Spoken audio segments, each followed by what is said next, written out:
At 5:17 in the morning in international waters across the Caribbean Sea, the Venezuelan patrol vessel Guaycamacuto made a decision that would change everything.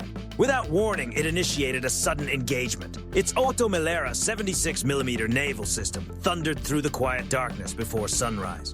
But the crew had no idea that just 18 seconds later, they would face the full precision and discipline of the United States Navy. That single reckless move would do more than trigger a dangerous encounter at sea. It would also lead to a tense 48-hour ultimatum from President Trump. But this moment did not come out of nowhere. It was the final stage of a plan that had been building for weeks. Venezuela believed it had the advantage. Its commanders were confident that the maze of rocky Caribbean islands, combined with low-cost expendable drones, gave them the perfect cover to pressure United States patrols without serious consequences. They assumed the geography, the weather, and the confusion of the region would protect them. They were wrong. They underestimated the Aegis combat system. They underestimated the reach of the P-8 Poseidon. And most importantly, they underestimated how quickly the United States Navy could turn confusion into clarity. This was not just a beautiful stretch of Caribbean water with blue waves, white sand, and postcard-perfect islands. Beneath that peaceful surface, this region functions as one of the most important corridors for illegal trafficking routes into the United States. A huge share of the illegal flow moving north passes through these waters every year, carried through hidden channels, shifting currents, and narrow island passages. Venezuela knew the value of this geography. They used the islands, the rough waters, and the powerful sea currents as a shield. It was a clever defensive setup, but it was not clever enough. At this strategic choke point, Venezuela made a dangerous gamble. On paper, the mission looked almost impossible. Venezuelan forces had the home field advantage, with jagged islands providing cover from multiple angles. They could launch drone swarms at a moment's notice, while strong Caribbean currents and atmospheric interference made radar readings harder to interpret. So how does the United States Navy deal with swarm tactics and electronic interference? How do you respond when the other side is trying to hide inside the noise? The first move in this high-stakes chess match did not come from a surface vessel. It came from a modified Boeing 737 aircraft circling patiently at 30,000 feet, far beyond the horizon. This was the P-8A Poseidon, the United States Navy's premier maritime patrol aircraft. In a mission built around separating smugglers, patrol vessels, drones, and civilian traffic, you do not start with brute force. You start with precision. You send the specialist. You send the aircraft designed to see what others miss.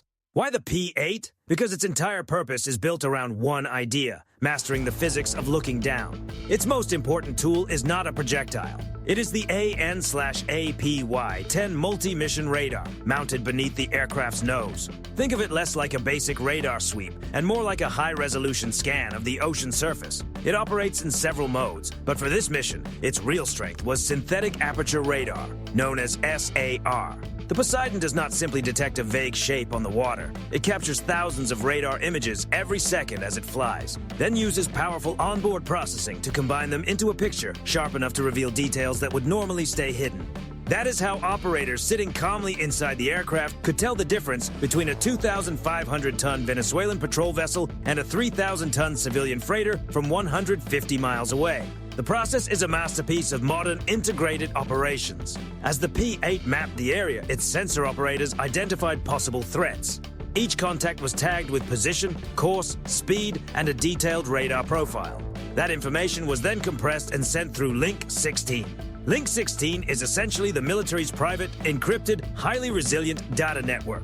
The signal moved from the P-8 to a satellite, then down into the Combat Information Center aboard the USS Gravely. And there, it did not arrive as a voice message that someone had to write down.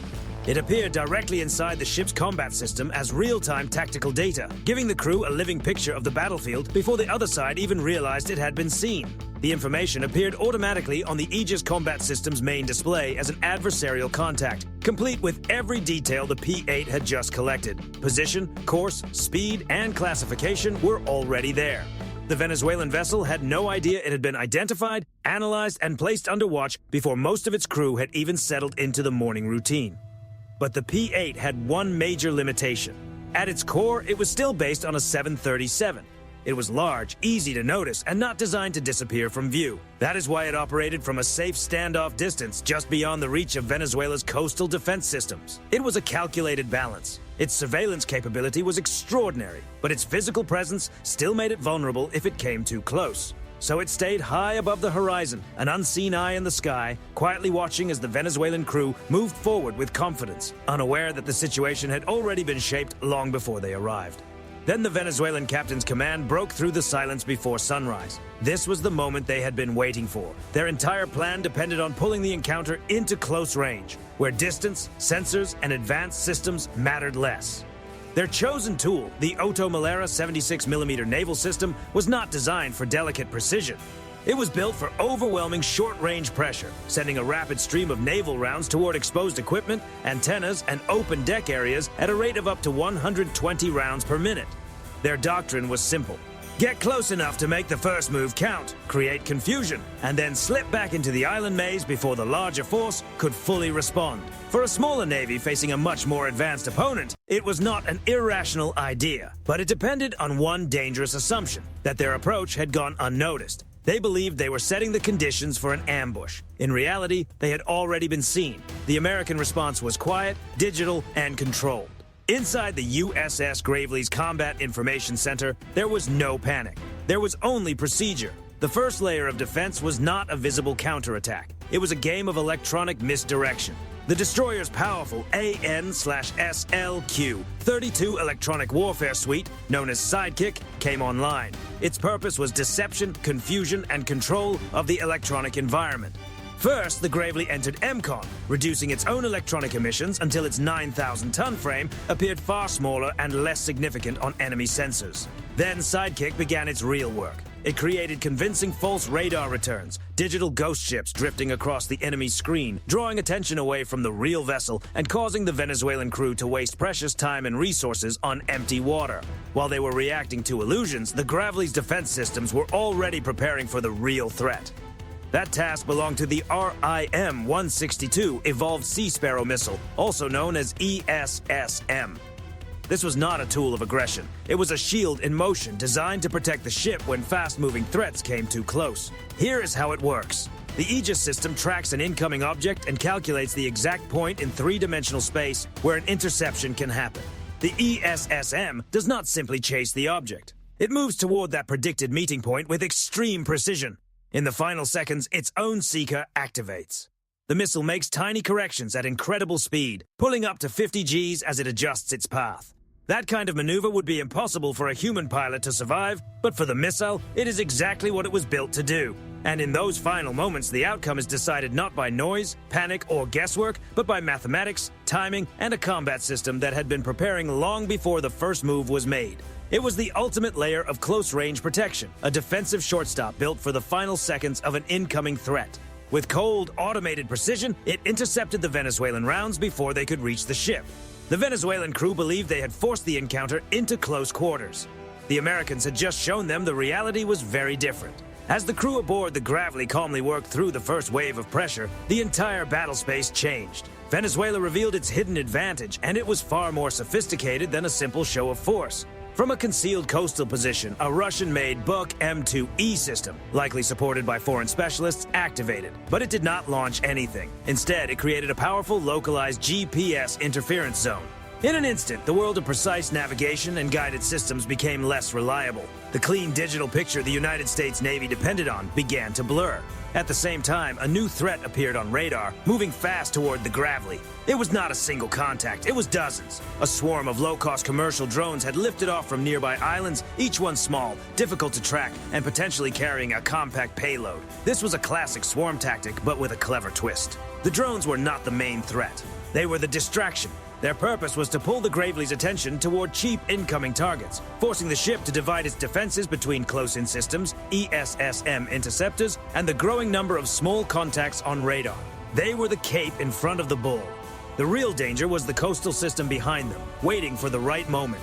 Then a countdown appeared on the Gravely's main display, 90 seconds. That was the estimated time before the drone swarm reached the ship, while GPS-dependent systems were already operating under heavy interference. Venezuela had created a serious anti-access and area denial challenge, known as A2/AD. The idea was simple. Combine electronic interference with massed low-cost targets and force a modern warship's advanced systems to become overloaded, uncertain, or slow. But the plan had one major flaw. It assumed the fight existed only within the horizon. The American answer came from somewhere the Venezuelan side could not see and could not reach. The Gravely made a controlled maneuver that, on Venezuelan radar, looked like a withdrawal. But it was not panic. It was bait. As the Guaycamacuto and the drone swarm moved forward with growing confidence, they drifted farther from the protective coverage of the coastal interference zone. Step by step, they were pulled away from the one advantage that had made their plan dangerous. It was a classic rope-a-dope. Then the response came. The order was not to use a short-range anti-drone system. It was to launch the SM-2, the Standard Missile-2. This was the long-range reach of the Aegis system. If the ESSM was a close-quarters shield, the SM-2 was the weapon designed to operate far beyond the immediate battle space. And here is the critical point. GPS interference did not stop it. The SM-2 does not depend on GPS to find its way. It begins its flight using inertial guidance, relying on advanced internal sensors that track motion, direction, and position without needing outside signals. For most of its 90 nautical mile range, it can continue on this internal navigation, receiving only periodic updates from the Gravely's powerful Spy-1 radar. Only near the final stage does its own radar seeker activate, locking onto the target area and making the last adjustments. This was exactly the kind of technology built for a contested electronic environment. The Venezuelans had tried to turn precision into confusion. The Gravely answered with a system designed to keep working even when the sky itself was filled with noise. A calm voice moved through the Combat Information Center. False withdrawal complete. Come about. Engage designated targets. In that instant, the situation changed again. This was no longer a close-range coastal confrontation. It had shifted into a deep-water engagement controlled by sensors, timing, and the Aegis combat system. This was not chaos. It was coordination. The SM-2 missiles launched from beyond the horizon became the lead instruments in a larger tactical performance. On the Gravely's main display, their icons moved across the map in clean, deliberate paths. Their routes were calculated not only for distance or speed, but for timing. This is the art of a time-on-target engagement, where multiple interceptors launched at different moments are coordinated to arrive at the same point almost simultaneously. It is the naval equivalent of a checkmate delivered from several sides of the board at once. As the missiles entered their final approach, a countdown appeared on the screen. 10, 9, 8. This was the moment where physics, data, and years of training narrowed into one decisive outcome. The first SM-2 was not aimed at the Guaycamacuto's waterline. That would have been too simple. Its target was a 3-foot section of the superstructure that housed the vessel's main fire control radar. At the precise moment, the missile's proximity system activated above the target area. The purpose was not to sink the ship, it was to disable its ability to coordinate, track, and continue the engagement. A cloud of high-speed fragments tore through the exposed radar arrays and communication antennas, cutting the Venezuelan vessel off from its own tactical picture and breaking its connection to command. This is the logic of effects-based targeting. The goal is not total destruction. The goal is neutralization. By removing the ship's ability to continue fighting, the United States Navy could control the escalation while still achieving its objective. But the follow-up assessment from the P-8's high-resolution camera showed that a secondary system was still active. A second engagement was authorized. This one was aimed at the engine compartment. It was no longer a signal. It was the closing mark on the entire exchange. The second missile struck with tremendous force. Its momentum carried it through the thin outer hull before its payload activated inside the machinery space. The Guaycamacuto lost power, structure, and control almost instantly. Even then, the Venezuelan plan had one final complication. Several drones from the original swarm were still in the air. Their controllers were gone, but they continued forward along their last program path, moving toward the Gravely without coordination or awareness. This was exactly the kind of moment the Phalanx close-in weapon system, known as CIWS, was built for. It is the ship's final defensive layer, an autonomous guardian designed to react when there are only seconds left. Its nickname, R2-D2, with a rotary cannon, exists for a reason. Its integrated search and tracking radar detected the approaching drones, classified them as immediate threats, and calculated firing solutions without waiting for a manual command. Then the distinctive buzz of its 20mm Vulcan system filled the air. It released up to 4,500 rounds per minute, forming a dense defensive screen that intercepted the drones one after another before they could reach the ship. By the time the last contact disappeared from the display, the message was clear. The Gravely had not simply survived the trap, it had taken control of the entire battlefield. The encounter was over. The loss of the Guaycamacuto was a tactical success, but the larger impact would not be measured only at sea. It would be measured later, in intelligence briefings, logistics reports, and quiet conversations in Washington. The first impact was logistical. By taking a key patrol vessel out of action, the United States Navy did more than resolve a single confrontation. It disrupted an important part of Venezuela's maritime security network and placed serious pressure on the routes that had long been used by organized smuggling groups. For a time, movement through that corridor became far more difficult, far more exposed, and far less predictable. The second impact was psychological. The speed and precision of the American response sent a clear message through the Venezuelan command structure. Their most carefully prepared coastal trap, their island cover, their electronic interference, and their swarm tactic had all been taken apart step by step. What had looked like a home field advantage became a demonstration of how vulnerable that advantage really was. Confidence faded, uncertainty spread, and every commander watching the aftermath had to ask the same question. If that plan failed, what would work? So what was the ultimate lesson from those dark Caribbean waters? Venezuela made the classic mistake of confusing tactical pressure with strategic power. They believed a clever ambush could overcome a fully integrated naval system. They thought surprise would be enough. But surprise only works when the other side has not already seen the board. The lesson was simple. Never sit down at a high-stakes game with an opponent who not only understands the cards, but also controls the table, the lights, and the room itself. But what if Venezuela had not stepped back? What do you think? Was the American response the right decision, or would a different strategy have lowered the risk even further? Share your thoughts in the comments. And if you enjoy detailed breakdowns of modern naval strategy, make sure to like, subscribe, and stay with us for the next deep dive. Until then, anchors away.